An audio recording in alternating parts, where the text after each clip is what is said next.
of the Philippines. Palakpakan po natin mga kaibigan.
Only when the young children come together and play that they start to become curious about each other.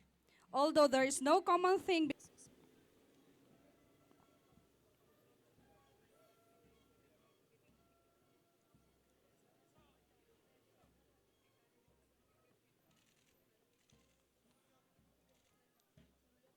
Requesting everyone to please stand for the ecumenical prayer.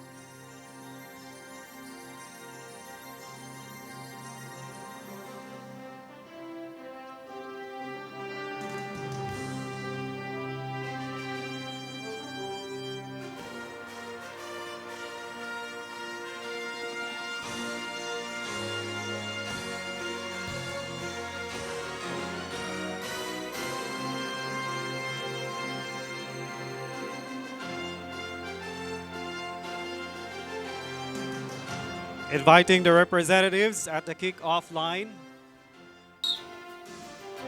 Those were nice kick.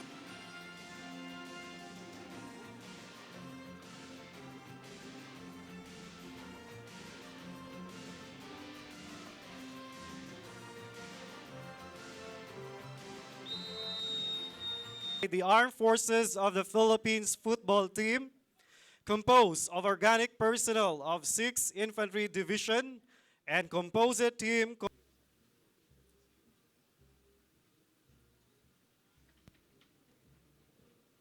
front members, and the Armed Forces of the Philippines.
Sinasalamin nga po ng ating pagtitipon ang pinapanday nating pagkakaisa at pagtitiwala upang maisakatuparan ang pangmatagalang kapayapaan sa Mindanao.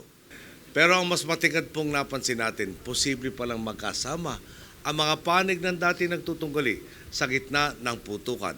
Sa isang paligsahang nagtataguyod ng pagkakaibigan at pagkakaunawan, nangingibabaw sa ating Sports for Peace ang diwa ng kapatiran. Pinatitibay nito ang pagkakaisa sa pagharap sa mga hamon, ang respeto at paggalang sa kabilang koponan anuman ang resulta ng laro, at higit sa lahat, ang pagpapalakas ng ating samahan tungo sa kolektibong pag-abot ng ating mitiin.